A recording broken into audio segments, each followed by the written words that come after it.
Mathieu Bock-Côté avec Marion Maréchal. Je vous laisse face à Mathieu Bock-Côté dans un instant, mais peut-être cette question. Pourquoi ce souhait, ce soir, d'avoir invité Marion Maréchal? À l'intérieur de sa famille politique, qui est Reconquête, mais qui plus largement, on dirait la droite conservatrice, Marion Maréchal fait partie à la fois de ceux qui sont à la fois des politiques et des intellectuels. Et ça permet de jeter un regard tout à fait particulier sur les événements. Et c'est à la lumière aussi de ce qui se passe en Suède, ce qui se passe en Italie, ce qui se passe en Russie, ce qui se passe en France, que nous la recevons ce soir. Marion Maréchal, bonsoir. Bonsoir. Alors, question première, à la lumière de ce que nous avons dit, que vous inspire ce discours de Vladimir Poutine qui se veut historique, qui tout à la fois fait le procès de l'Occident qui s'est déployé depuis 1492 et fait le procès de l'Occident repentant et du wokisme et ainsi de suite? Que vous inspire ce discours?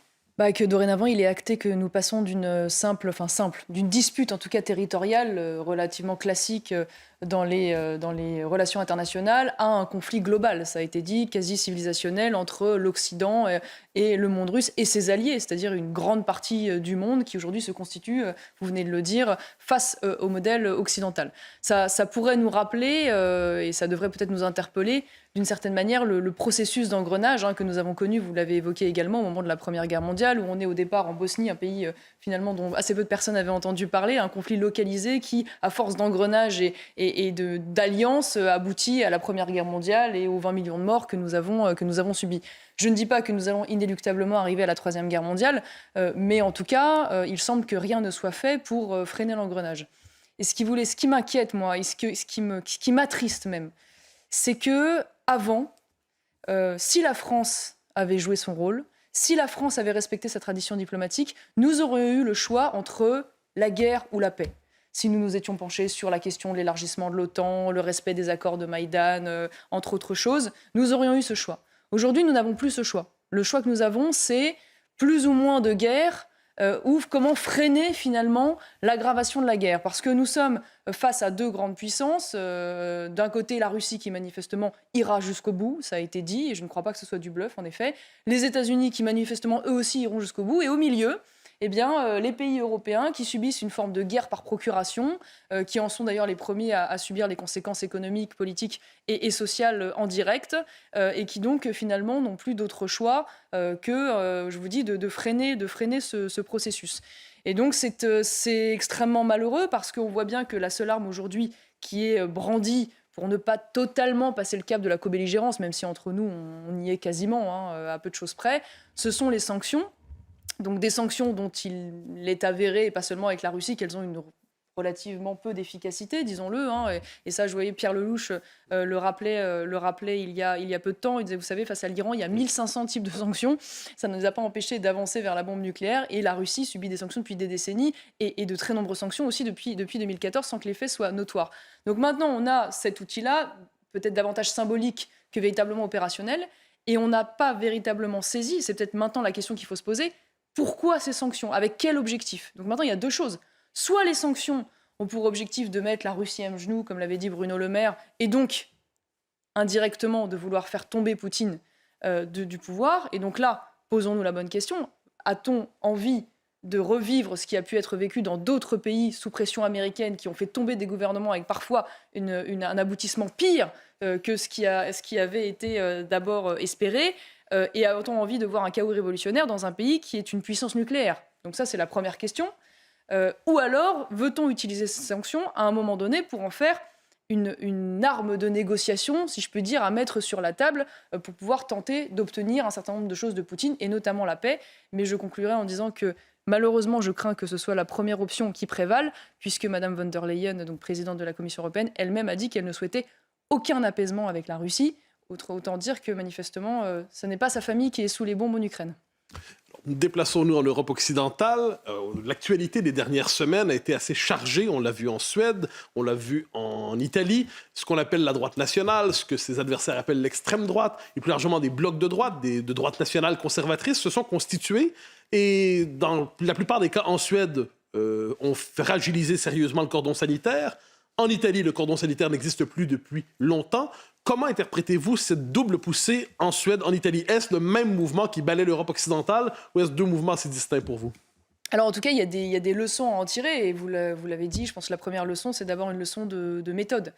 Ça a été rappelé, mais cette volonté déjà d'union des droites, d'alliance des droites, enfin on peut trouver de rassemblement des droites, qu'importe le terme, en tout cas en Italie, avec quelque chose de relativement comparable, puisqu'on a la Ligue de Matteo Salvini qui pourrait se rapprocher davantage aujourd'hui du Rassemblement national, qui en est d'ailleurs l'allié principal, le Fratelli d'Italia de Giorgia Meloni qui est davantage proche de Reconquête, et puis Berlusconi qui, avec son parti, qui est plus proche des Républicains. Et vous l'avez dit, un cordon sanitaire qui en Italie a sauté depuis longtemps, du fait d'ailleurs dans les années 90 de Berlusconi qui décide de faire des alliances avec le parti qui est hérité du mouvement social italien. Ce qui est intéressant, c'est que j'entends des arguments qui s'opposent à cela en disant oui, mais le système italien, et c'est tout à fait vrai, n'est pas le système de la Ve République française. Donc finalement, ce modèle n'est pas importable.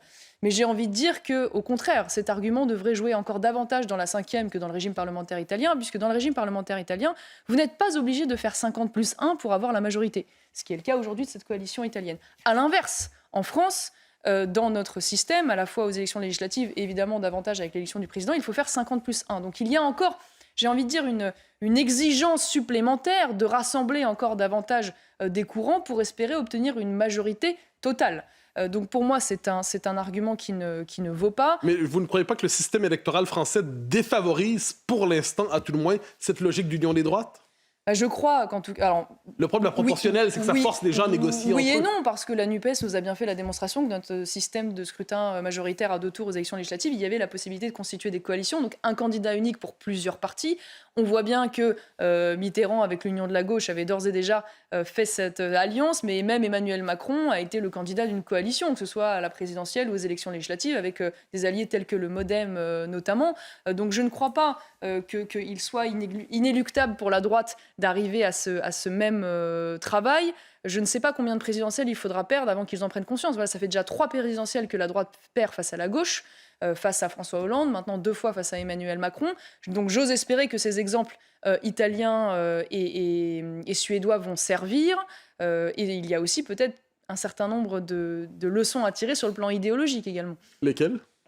C'est intéressant parce qu'on voit bien que très souvent en Europe, ces droites qui prospèrent et qui travaillent dans des coalitions, et c'est vrai d'ailleurs aussi davantage en Espagne avec Vox, sont des droites qu'on pourrait qualifier assez rapidement de droites identitaires, conservatrices et plutôt libérales sur le plan économique.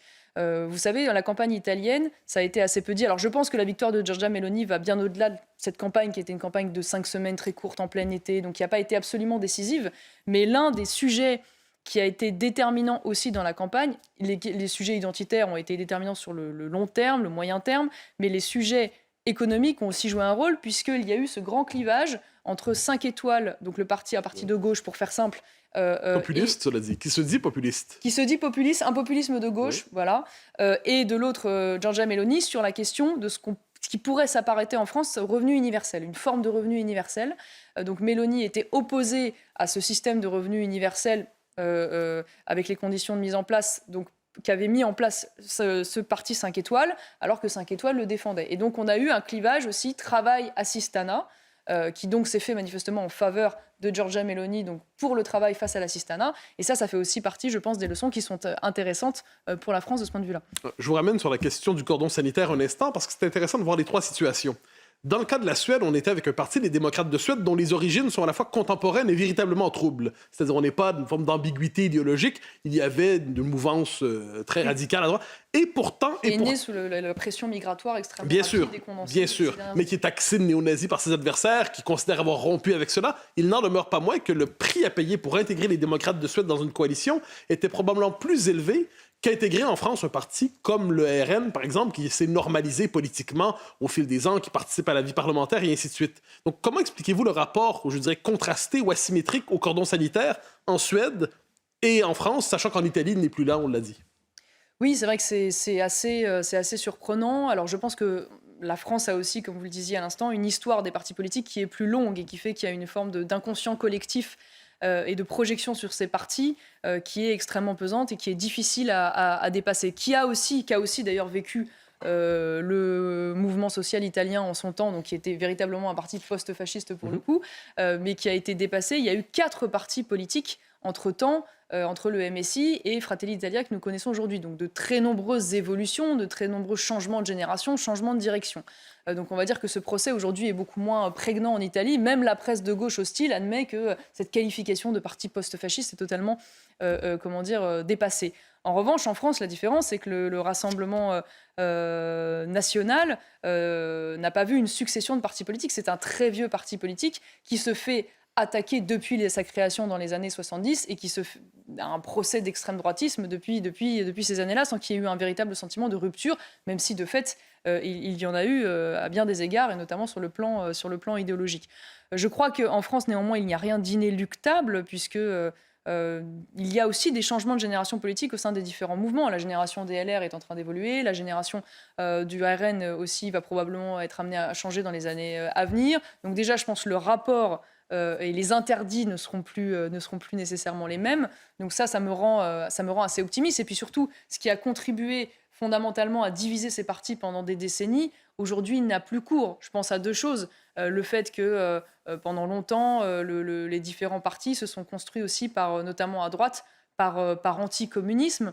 Donc il y avait un clivage très profond entre des partis très libéraux, très pro-européens et des partis souverainistes, plus étatistes et plus nationaux, si je peux dire, dans leur politique économique. Aujourd'hui, indéniablement, il y a quand même une convergence au moins de critiques et de diagnostics sur l'Union européenne et une volonté de retrouver à la fois une souveraineté, une indépendance nationale qui fait relativement consensus à droite. Donc on va dire que ces grands clivages économiques déjà et européens sont en train de s'amoindrir. Et la deuxième chose, c'est que sur le plan migratoire et identitaire, je crois que le consensus se fait très largement. Et enfin, c'est propre à la France et on ne le retrouve pas en Italie, on ne le retrouve pas en Suède. C'est le grand clivage à droite qui nous a condamnés à l'impossibilité de se réconcilier. C'est le clivage gaulliste-anti-gaulliste qui a été vraiment absolument fondateur dans notre vie politique et qui a pu faire en sorte, à un moment donné, d'ailleurs, souvenez-vous que le Front National avait eu des alliances avec l'UDF, qui était finalement un parti centriste, c'est un peu raccourci. Mais, centriste et avec une aile très à droite. Et anti-gaulliste, en fait, en réalité. Donc c'est l'anti-gaullisme qui avait permis cela. Mais je crois qu'aujourd'hui, le gaullisme, finalement, est partout, c'est-à-dire nulle part. En tout cas, est revendiqué partout, c'est-à-dire n'est véritablement nulle part, d'une certaine manière, ou en tout cas très largement dissous. Et donc ce clivage n'est plus fondateur et ne justifiera plus demain de s'opposer à tel ou tel parti sur cette base-là, qui était, rappelons-le, parce que l'antigaullisme de droite n'est pas l'antigaullisme de gauche. L'antigaullisme de droite, c'est sur la guerre d'Algérie, en réalité. C'est sur l'indépendance de l'Algérie, alors que l'antigaullisme de gauche était finalement une critique institutionnelle de cette espèce de néo-monarque semi-dictateur. Arthur de Vatrigan. Alors la dernière présidentielle a vu s'affronter deux voies possibles. L'union des souverainistes et l'union des droites. La première n'a pas gagné, mais arrivée largement en tête. Et on a vu depuis deux élections un nouveau clivage. Avant, on avait un clivage horizontal de droite à gauche. Aujourd'hui, on a un clivage vertical, élite contre peuple, et qui se retrouve sociologiquement dans les votes. Comment la stratégie union des droites peut encore exister lorsqu'un clivage pendant les présidentielles droite-gauche n'existe plus ? Déjà, il peut exister parce qu'il est, disons-le, très largement plébiscité par les électeurs directement concernés. Ne l'oublions pas, il y a eu encore un sondage qui a été fait très récemment. Vous avez à peu près 68% des électeurs du Rassemblement national qui sont pour cette union des droites, 90% chez Reconquête et malgré tout 45% chez LR, donc quasiment la moitié. Alors, il y a eu une déperdition de oui, si je puis dire, chez les Républicains ces dernières années, mais pour une raison qui m'apparaît tout à fait simple, c'est que la plupart des partisans de l'union des droites chez les LR sont aujourd'hui partis des Républicains. Ils sont probablement allés en partie chez Reconquête, en partie au Rassemblement national ou ailleurs, que sais-je. Donc c'est tout à fait logique. Donc déjà, c'est plébiscité par les électeurs. Donc ça me paraît être une très bonne raison de continuer d'avancer sur ce sujet. Par ailleurs, l'alliance des souverainismes n'exclut pas nécessairement l'alliance des droites. Enfin, les deux ne sont pas exclusives et après tout, elles peuvent se retrouver. Moi, la limite que je vois à cette fameuse alliance des souverainismes, du coup souverainisme de droite et de gauche, c'est le fait de prioriser la question de la souveraineté sur la question identitaire. Parce que si union des droites il y a, elle se fera nécessairement sur les fondamentaux de la question civilisationnelle et identitaire avant tout. Parce qu'il y a des clivages sur les questions économiques. Voilà.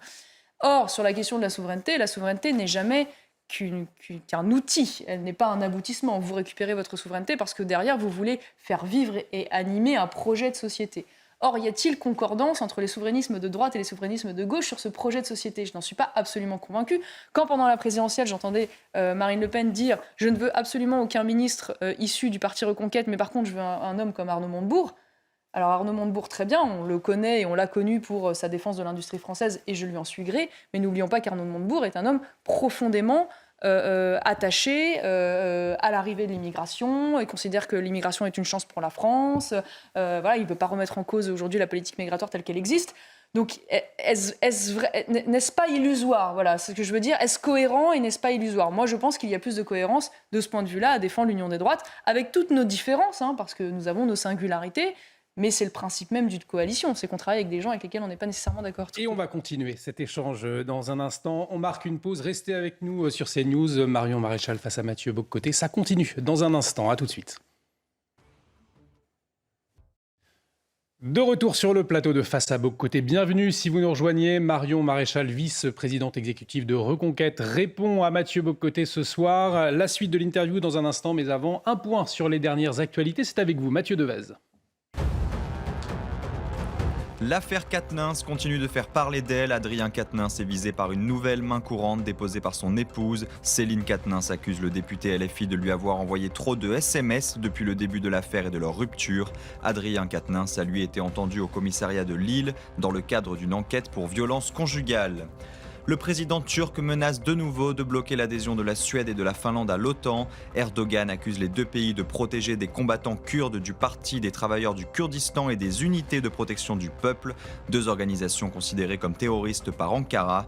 À ce jour, 28 États membres de l'OTAN ont ratifié l'adhésion de la Suède et de la Finlande. Seules la Hongrie et la Turquie, donc, doivent encore donner leur accord final au Parlement. La Floride dévastée après le passage de l'ouragan Ian. Au moins 23 morts, la plupart par noyade et dans leur grande majorité des personnes âgées. Un coût humain mais aussi matériel. Selon les premières estimations, le sinistre pourrait coûter aux assureurs jusqu'à 47 milliards de dollars. Marion Maréchal face à Mathieu Bock-Côté ce soir sur CNews. Le grand entretien, la suite avec vous Mathieu.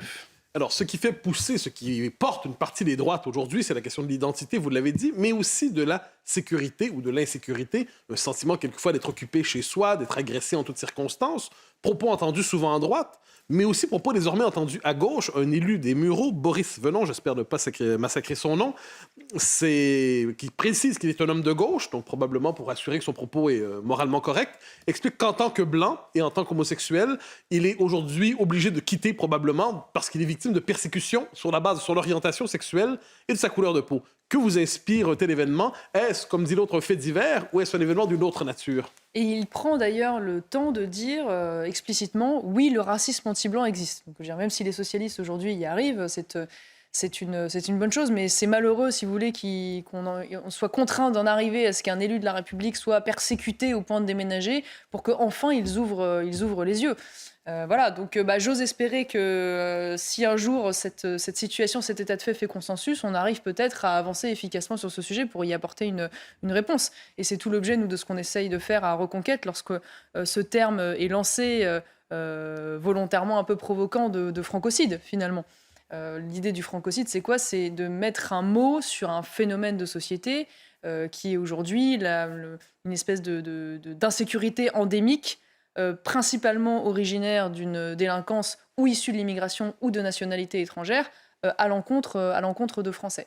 Et comme tout ce qui n'est pas nommé n'existe pas, eh bien, au moins, ça a le mérite de mettre un mot sur un phénomène de société et donc, je l'espère, de l'imposer dans le débat public, comme une réalité. Mais vous avez contesté, Éric Zemmour notamment a contesté le concept de fait divers qui éparpille, qui égrène ces événements, qui leur fait perdre leur dimension sociologique et politique. Il n'en demeure pas moins que pour l'instant, c'est traité globalement sur le registre du fait divers par une bonne partie des autorités. Comment expliquer cette difficulté à enregistrer justement ce changement de nature de l'insécurité qui relève, on pourrait dire, de persécution, à tout le moins d'une logique d'occupation, de marquage territorial? Comment expliquer cette espèce de déni alors que la réalité des faits semble confirmer que ça ne fait que s'étendre? Tout simplement parce que si aujourd'hui la classe politique, notamment au pouvoir, admet qu'il y a en effet un lien structurel entre immigration et insécurité, ils se rendent mécaniquement coupables de la situation insécuritaire de la France à travers la politique migratoire absolument laxiste et avec un record absolu d'immigration d'ailleurs sous Emmanuel Macron, qu'ils ont mené depuis des décennies. Hein. Donc c'est pour ça qu'on a une espèce de syndrome un peu schizophrénique. On a cet été par exemple le ministre de l'Intérieur Gérald Darmanin qui fait une interview, qui dit dans la même interview aujourd'hui 48% des actes de délinquance à Paris viennent de personnes de nationalité étrangère, 55% à Marseille. Je ne sais pas si on imagine la teneur de ces chiffres. Ça veut dire que vous enlevez les personnes de nationalité étrangère, dans le cadre dans les statistiques de sécurité, vous avez moitié moins d'actes de délinquance à Paris et à Marseille. C'est absolument phénoménal. Il dit cela, et dans le même temps, il dit « mais je ne ferai jamais de lien entre l'immigration et l'insécurité parce que ce serait moralement insupportable et inacceptable ». Voilà. Donc on a une espèce de schizophrénie, mais qui aujourd'hui est de moins en moins contestée. Aujourd'hui, de fait, même les statistiques prouvent qu'il y a 25% de détenus de nationalité étrangère dans les prisons, alors qu'ils sont censés représenter que 7% de la population en France. On voit bien, il y a aussi des statistiques sur les transports en Île-de-France qui montrent que l'immense majorité des auteurs d'agressions sexuelles dans les transports en commun sont également des personnes de nationalité étrangère. Donc je veux dire, c'est un fait qui saute absolument aux yeux. Et donc en effet, c'est devenu quelque chose d'absolument structurel au point qu'on ne peut pas parler simplement de faits divers épars, mais vraiment d'un phénomène de société, et d'un phénomène de société qui prend la forme bien évidemment d'actes de délinquance du quotidien, mais aussi très souvent avec cette dimension anti-française, anti-blanche, anti-européenne ou anti-catholique qui montre bien qu'il y a là aussi une forme de combat, malgré tout, de lutte civilisationnelle qui est en train de se mettre en place. Et j'aimerais vous présenter un paradoxe et avoir vos lumières sur cette question. Alors, on parle beaucoup, justement, ces temps-ci, de violence sexuelle et sexiste. On en parle beaucoup dans les partis de gauche. On constate que c'est un concept assez flou, insaisissable, qui va de la violence physique à l'abus de texto. Bon, c'est vaste. De l'autre côté, nous sommes devant souvent de vraies violences contre les femmes, dans les transports en commun notamment. Et là, on n'est pas dans des violences métaphoriques. On est dans la vraie violence en tant que telle. Comment expliquer que les féministes ou ceux qui prétendent porter cet étendard, porter cette étiquette, se montrent si indifférentes finalement souvent à cette violence bien réelle subie par les femmes dans les transports, mais pas seulement, qui ressentent l'insécurité dans leur corps? Bien, je pense que ça tient à leur manière d'appréhender la politique depuis quelques années, notamment les néo-féministes et ce qu'ils appelleraient la convergence des luttes d'une certaine manière, c'est-à-dire que comme l'ennemi commun est le même, c'est-à-dire à savoir l'homme blanc, hétérosexuel, catholique, et à travers lui tout son système mental patriarcal, eh bien, il faut faire une forme de ce qu'on appelle le combat intersectionnel, c'est-à-dire de convergence des luttes, à la fois des néo-féministes, des minorités LGBT, et puis des islamistes, pour faire simple, et des femmes voilées, puisque l'ennemi commun est le même, et donc on s'interdit finalement de critiquer une insécurité qui viendrait, qui pourrait être issue en partie, et qui est issue en partie d'un clivage aussi culturel et d'un rapport autre aux femmes qui n'impliquent pas le même respect de leur intégrité physique et morale. Et donc je l'explique comme ça. Et puis je pense aussi qu'il faut imaginer le rouleau compresseur de la propagande et de la culpabilité qui, depuis SOS Racisme, a littéralement anesthésié le cerveau de la population. Enfin, je prends cet exemple et il me sidère, il m'attriste et en même temps, il me donne envie de continuer le combat plus que jamais, puisque vous savez que récemment, il y a une femme qui a été victime d'un viol à Nantes, en pleine rue, par 3 clandestins soudanais. Vous imaginez l'horreur de cet événement. Et l'avocate de cette femme, qui se trouve être, le hasard fait bien les choses, sur la liste, elle était sur la liste de la maire socialiste de Nantes, fait donc un communiqué en écriture inclusive, ce qui d'ailleurs révèle sa dimension militante néo-féministe, pour dire ma cliente ne tolère pas, à travers le drame qu'elle a subi, qu'on puisse faire le lien entre immigration et insécurité. Elle reste éternellement attachée aux valeurs d'humanisme, d'accueil et de vivre ensemble. Ça me rappelle, si vous voulez, les familles ou les parents dont les enfants avaient été massacrés à coups de Kalachnikov au Bataclan et qui en sortaient en disant « vous n'aurez pas ma haine ». Heureusement que sous la Seconde Guerre mondiale, les Français ne disaient pas aux nazis « vous n'aurez pas ma haine », malgré le fait que vous déportiez mes enfants. Parce que, je veux dire, aujourd'hui, on serait peut-être allemand et pas en très bon état. Voilà. Et donc, si vous voulez, je crois qu'aujourd'hui, on est face à un désarmement moral, psychique, qui doit amener le politique, et c'est d'ailleurs la mission qu'on se donne nous aussi à Reconquête, pas seulement à amener des propositions politiques, mais aussi à être dans une œuvre de réarmement moral qui passe par le combat culturel et par le combat sémantique, parce qu'une fois de plus, une fois qu'on installe une réalité à travers des mots, on la rend réelle, on la rend palpable, on la rend évidente, et donc finalement, on rend abordable dans l'esprit des gens cette réalité indicible qu'il leur est interdite de penser. Donc je crois que c'est pour ça que c'est important aussi d'aller sur ce combat sémantique. Et on reviendra sur la question du combat culturel et sémantique. Mais j'aimerais revenir sur l'exemple que vous avez donné, c'est-à-dire cette jeune femme qui subit de persécutions très réelles et qui viole, mais qui au même moment n'accepte pas de nommer la réalité qu'elle subit. Alors je fais un court détour pendant un instant au XXe siècle. C'est ce qu'on appelait l'idéologie. C'est un monde orwellien, à la Miloche, à la Solzhenitsyn, pour reprendre l'exemple donné par Arthur de Vatrigan. C'est-à-dire un monde où finalement la pensée ne correspond plus à la réalité des choses. Est-ce qu'on pourrait faire une comparaison de ce point de vue avec ce qu'on appelait le totalitarisme au XXe siècle et l'état d'esprit diversitaire aujourd'hui en Occident?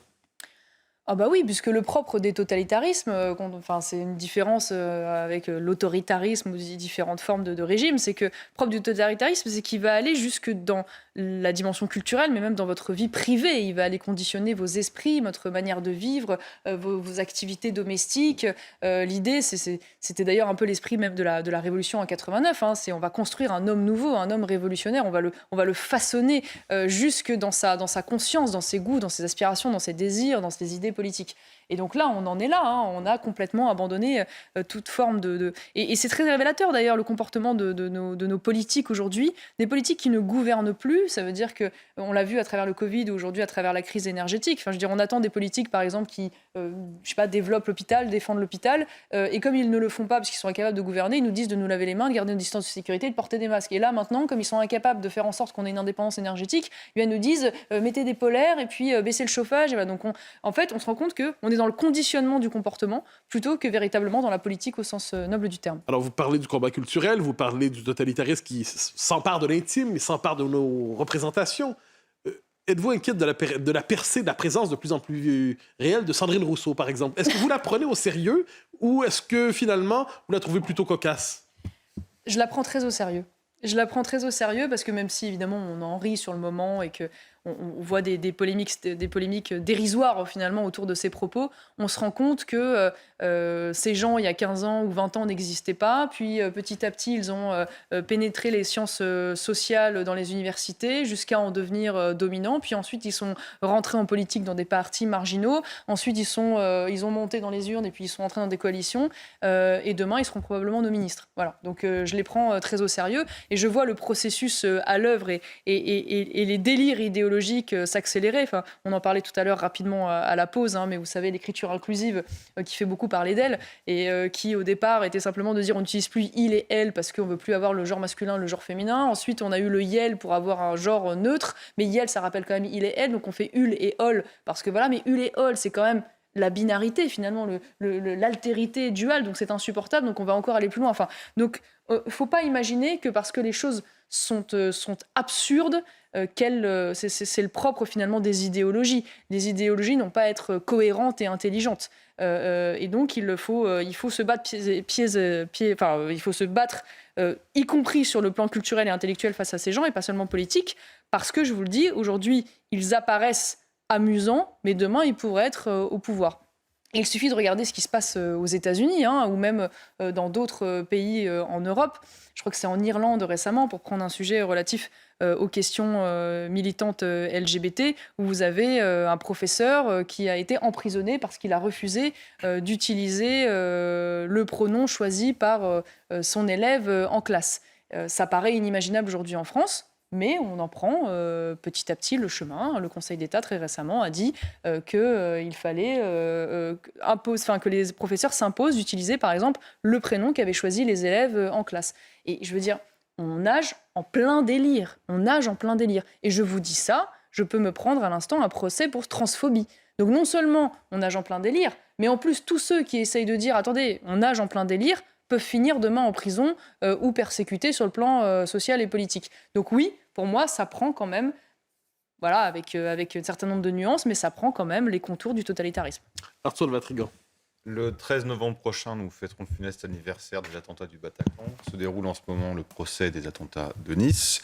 Entre-temps, il y a eu la loi séparatiste. Pensez-vous que le gouvernement a pris la mesure du combat qui règne sur notre sol français? Et sinon, que faire? Je ne suis pas sûre qu'il en ait pris l'absolue mesure, hein, et j'en veux pour preuve notamment cette affaire du rapatriement, vous savez, des femmes islamistes des camps syriens notamment. Vous avez vu que cet été, il y a un certain nombre de femmes dont il est avéré pourtant qu'elles ont eu une activité terroriste ou qu'elles ont été les compagnes de terroristes de premier plan, qui ont été rapatriées en secret jusqu'en France. Et il y en a d'autres qui vont arriver. Il y en a aujourd'hui qui sont en prison, mais dont les peines arriveront bientôt à l'issue. Il n'y a jamais eu de véritable politique, d'ailleurs, de déchéance de nationalité de ces femmes et de ces hommes, alors même qu'ils sont allés combattre contre la France et que donc, de ce point de vue-là, ils n'ont absolument plus rien de français. Diriez-vous qu'il s'agit de traîtres? Je ne sais pas comment on peut les qualifier autrement, de traîtres à la nation indéniablement, et de gens qui se sont retournés contre leur pays pour porter les armes contre leur pays. Donc je veux dire, il ne devrait pas y avoir de débat. Donc manifestement, quand on en est encore là, c'est qu'on n'a pas pris la mesure des choses. Et je distingue la question des femmes et des enfants, parce que je pense que la question de mineurs ou de très jeunes enfants se pose en des termes différents, mais je ne comprends pas, je ne comprends pas comment aujourd'hui ces femmes peuvent conserver à défaut de la garde, en tout cas l'autorité parentale sur ces enfants. Je veux dire, ces enfants devraient pouvoir être décorrélés de la question de leurs parents, et donc je trouve que c'est un mauvais prétexte. Donc non, je ne crois pas qu'il y ait encore une prise de conscience absolue. Preuve en est d'ailleurs, l'islamisation des quartiers continue, s'accélère, et je n'ai pas vu d'ailleurs de remise en cause, même y compris des politiques européennes ou des grandes publicités européennes, vous l'avez vu, hein, avec la complicité d'organisations franchement douteuses sur le plan de la radicalité islamique, financées par notre argent européen, qui font la promotion dans des publicités de l'Union européenne de petites filles voilées. À quel moment le gouvernement français a dénoncé cela? Je ne l'ai pas vu non plus, donc je crois qu'on est encore très loin du compte. Alors, vous l'avez dit, vous serez au cœur du combat idéologique. Alors, petit portrait plus large, Reconquête, qui a eu donc une percée électorale limitée. 7%, c'est pas rien, mais c'est pas beaucoup non plus. Annonce au moment des universités d'été de Reconquête que le travail idéologique sera au cœur du parti, qu'il sera une forme d'aiguillon idéologique des droites. Et dans Reconquête, vous êtes principalement responsable de ce travail idéologique. Notamment, vous allez probablement, si j'ai bien compris, diriger une revue du mouvement qui cherchera justement à mener ce travail de reconstruction et de guerre idéologique. Alors, j'aimerais simplement comprendre comment pensez-vous l'action du travail idéologique, du combat métapolitique, mais à partir d'un parti politique. Normalement, c'est un travail qui est confié aux think tanks, aux intellectuels, aux cercles de réflexion. Vous voulez mener ça à partir d'un parti? Je pense qu'on peut alimenter un écosystème. Voilà, différents types d'actions, des écosystèmes qui ont chacun des objectifs différents, des publics complémentaires. Je pense qu'on peut avoir une revue qui n'est pas au sens strict une revue de partis politiques qui parle du parti politique, mais une revue qui peut dessiner une doctrine, être un outil de réflexion qui va s'adresser au plus large public. Et donc, quand on a un parti qui a justement une base de sympathisants telle que la nôtre, des moyens tels que les nôtres, c'est intéressant qu'elle puisse être le moteur d'eux, mais des moteurs d'outils qui la dépassent d'une certaine manière. Et c'est ce que je trouve intéressant. Et je crois qu'on a des combats à mener qui ne relèvent pas uniquement, une fois de plus, de simples propositions politiques, d'un programme politique, mais véritablement d'un combat sur le plan du paradigme. Je vous donne un exemple, mais qui m'a frappé très récemment. Il y a un sondage qui a été fait par le journal Elle. Alors bon, il y a peut-être des biais, mais en tout cas, ça révèle quand même quelque chose, qui explique qu'il y a à peu près 30% des femmes en âge de procréer en France qui refusent d'être mères. Elles refusent d'être mères pour des raisons climatiques et écologiques ou des raisons professionnelles. Donc on voit bien que, en fait, si on ne s'attaque pas au paradigme dans lequel la gauche a pensé la société, ça a des conséquences extrêmement concrètes, finalement, sur notre avenir et notre peuple. Et donc, si on ne se bat pas sur ces sujets-là, y compris sur des sujets qu'on appelle des sujets sociétaux, maintenant, pudiquement, eh bien, on voit bien que ce sera la disparition de notre peuple à moyen long terme. Il nous reste un peu plus d'une minute. Il y a eu une deuxième gauche, portée par Michel Rocard, qui faisait ce travail idéologique. Est-ce qu'on pourrait dire que d'une certaine manière, aujourd'hui, vous êtes la deuxième droite et vous êtes la Michel Rocard de votre génération? Si ça vous fait plaisir, on peut. Vous voyez la comparaison qui Oui, tout à fait. Non, mais c'est vrai que nous, on revendique le fait de ne pas être avoir simplement une activité électorale, même si on en a une. Hein. On est là aux élections partielles dans les Yvelines, là, qui a lieu demain, aux élections consulaires au Canada. Je crois que vous devez en avoir entendu parler. Aux élections européennes dans quelques temps. Exactement, aux élections européennes. Mais on va aussi, en effet, mener ce combat culturel, ce combat sémantique, ce combat intellectuel, ce combat civilisationnel. Parce que je pense que c'est quelque chose qui me tient beaucoup à cœur. Mais l'identité d'une nation, ça n'est pas seulement la question migratoire, finalement, ou la question de l'islam. Ça, plus largement, c'est aussi notre rapport au monde. C'est aussi les principes singuliers qui nous définissent en tant que peuple, nos valeurs éthiques, nos limites éthiques, qui ne sont pas celles de la Chine, qui ne sont pas celles de l'Inde, qui ne sont pas celles d'autres civilisations. Et donc, c'est pour ça que quand on s'empare, par exemple, des sujets dits bioéthiques, on parlera bientôt de la loi sur l'euthanasie, c'est-à-dire de cet interdit de ne pas tuer dans la société, de notre rapport à la dignité humaine. C'est ce qui nous définit aussi en tant que peuple, c'est notre identité.